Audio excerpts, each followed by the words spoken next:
Yo, my peoples, what's up? Welcome to Shelf Stories, a channel that tells tales from games, books, and life. I'm your host, Jason. I'm still here. Still a very, very online week for me. This video is not in response to one of my content pieces. This was an announcement that was made here in March of 2022 that has me really excited. I want to talk about it. It's about D&D. It's not about board games, but I think those are related. I've said a lot about that. Most of my gaming buddies have D&D groups anyway, so I'm going to talk about it. So here it is. I got it on my website, my computer over here. It is a new supplement of adventures that's coming out later in the year. Journeys Through the Radiant Citadel. Wondrous lands await in these adventures for the world's greatest role-playing game.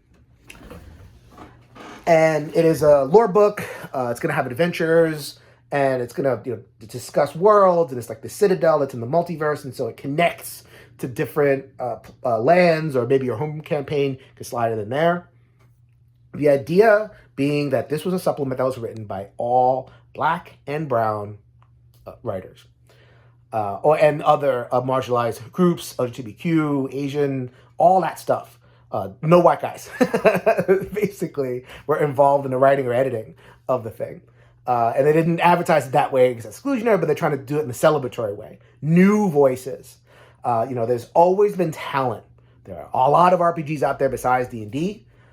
It is noteworthy. This was noteworthy because, having the flagship on board, having them give the AAA treatment, give the premium art, give the distribution and the visibility to this kind of effort that is so positive for marginalized voice representation is like, yes!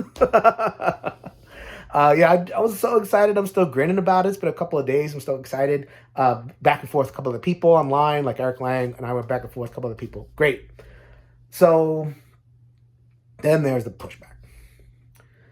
And the internet conversation that followed it, and I want to make this quick video not to address the people who, pushed back, but our response. There's the backlash and the backlash to the backlash. I want to do this video for folks on my side. I think we could do a little bit better, to be honest. And I want to try to help that as constructively as I can. Okay, so then what's the main line of response? Main line of response to people who are like, what's going on here is, I don't care. I don't care who wrote it. I don't care what the race is. I don't care about, and I don't want to hear about that. Just tell me it's good. Right? Just tell me it's good. That's it. I'm going to take aside, the virtue signal and all that stuff. It's like, the core of the comment is, the race doesn't matter. Quality matters. Give me the quality and I'll buy it. Okay. Our response, oftentimes, a little bit too often for my taste, would be, well, that's racist of you to say that. Why are you discounting that? That sounds awful racist of you. Ism hammer. And the phrase that comes to mind is, that's playing the man, not the ball.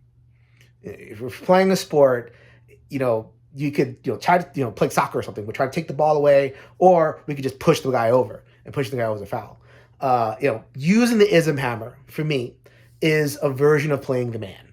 It's easy, and it might even be valid in some cases. And maybe you're free to think it. I'm not going to say it's like wrong, but as a tactic, as a conversational tactic that helps Ajit George and the other writers.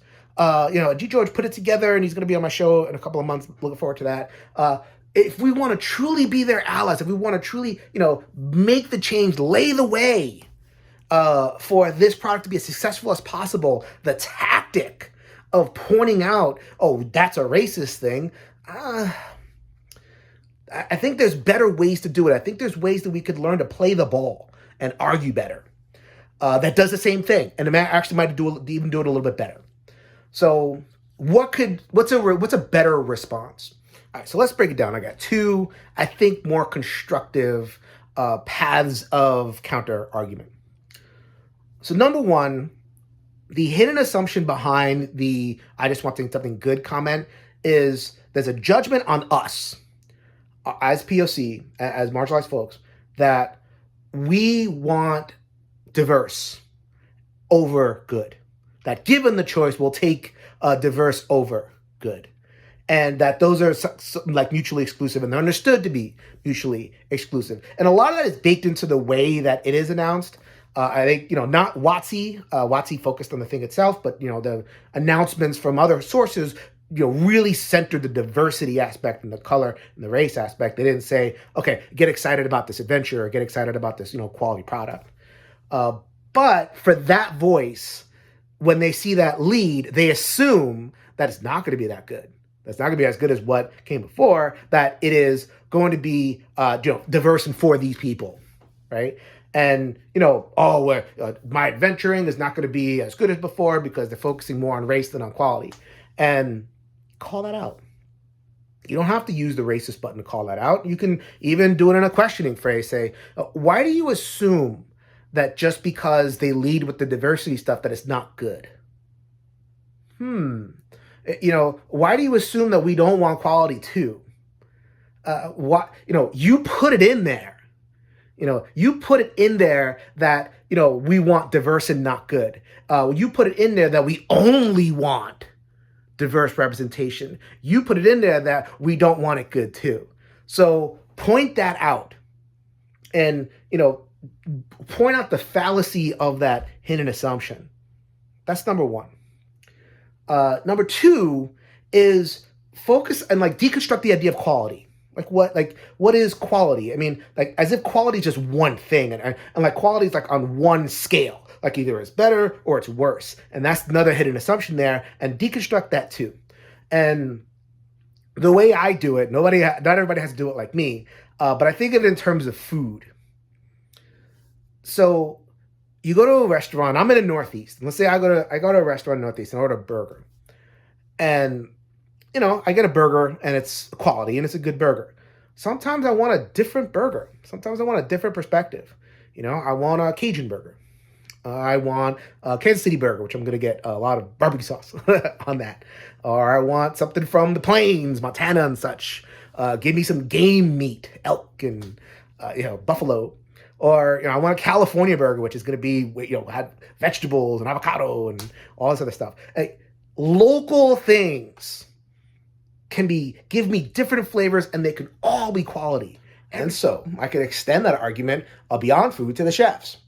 If I want a Cajun burger, I would like it to come from a Cajun person or someone who's deeply steeped in that tradition. Kansas City burger, I want someone who knows their barbecue sauce, who knows how sweet and how salty and can modulate that stuff. They're not just going to slap old barbecue sauce on there or however else they do burgers in that area of the land, and just all around, right? It would be weird to think a Northeastern chef is going to come in and say, okay, I can give you a Cajun burger, I'd give you a Montana burger, and it'll be just as good as the other burgers. Maybe I don't trust that. Having traveled to these other places and having tasted food, the likelihood that it's going to be just as good. So I want local stuff from local people. It gives me the most reassurance. It gives me the most trust. And it hasn't steered me wrong. Asking for local stuff is good, beneficial. And so when it comes to the supplements, the idea, the immediate association for me anyway, isn't an exclusionary thing.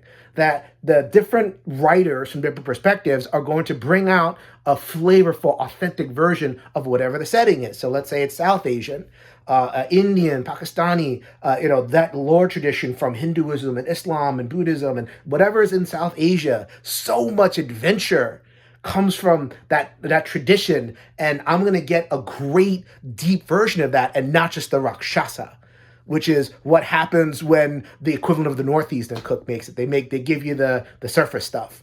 If I get it from locality, I'm going to get something better. I'm not excluding anybody.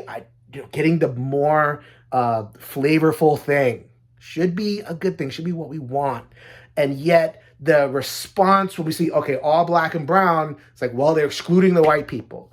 Well, I just want the best thing. I'm not excluding you. The next supplement could be from white creator, but let's talk about different localities, Irish and different parts of Europe and different aspects of America. So like the Southwest has its own traditions, and the Northwest and the frontier, everybody has traditions, and the best fiction comes from that area. It doesn't have to be a black and white thing. So I riffed on that a little bit, but I hope that in my explorations, I've helped people, develop their own counter arguments to that one blanket quality, not race. Well, I get all sorts of quality for being as diverse as possible. We can talk like that and play with that, play with different ways of saying that. So those are two lines. I'd be eager to hear other ways of responding to the, it's just, I just want something good argument. And some people I want to shout that out. A lot of people said that, and that's where I'm getting some of the ideas from. But I think I saw a little bit too often people using the ism bomb, the ism hammer.